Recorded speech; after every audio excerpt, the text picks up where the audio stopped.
দেখো, হালকা বর্ষা শুরু হতে না হতেই গ্রামগঞ্জে বেশ ফুটবল টুর্নামেন্টের একটা আয়োজন হয়ে যায়। আমাদেরও নারায়ণপুর নেতাজি সংঘ ক্লাবের পরিচালনা 2 দিন ব্যাপী একটা ফুটবল টুর্নামেন্ট হয়ে থাকে প্রতিবার। তারপর সেগুলো একদম এই যে ফুল ট্রফি এখানে সাজানো ছিল, আর ট্রফিগুলো পরিষ্কার করার জন্য একটা লোকও রেখে দেওয়া হয়েছিল, সে নিজের কাজটা করেছিল।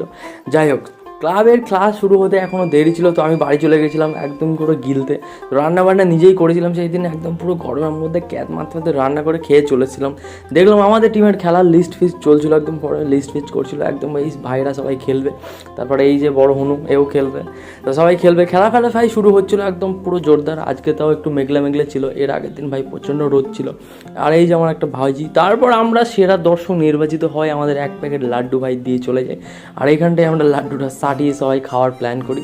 তো লাড্ডুর প্যাকেট প্যাকেট খোলা হয়, এই যে ভাইটাই সবাই আছে, ভাগ করে একটা করে লাড্ডু আমরা সাটিয়ে দিই। আর এই যে সুদীপ তো একদম হেসেই পাগল হয়ে যাচ্ছিল। যাই হোক, তোমরা জানো তোমাদের ওইদিকে কোথায় কোথায় এরকম টুর্নামেন্ট হয় আমাকে কমেন্ট করে জানাতে পারো। আর এরকম বড় টুর্নামেন্ট হলে খোঁজ খবর দিতে পারো, যাতে আমরা অংশগ্রহণ করতে পারি। আর এই যে পুরো পুরো ট্রফি সাজানো ছিল এবং খেলা একদম লাস্টের দিকে ছিল, একদম প্ল্যানটির মাধ্যমে খেলা নির্বাচিত হচ্ছিল। আর ততক্ষণে ভাই আমাদের ক্লাবের পরিচালনায় আবার একবারে চা ফা পরিদর্শন করছিল।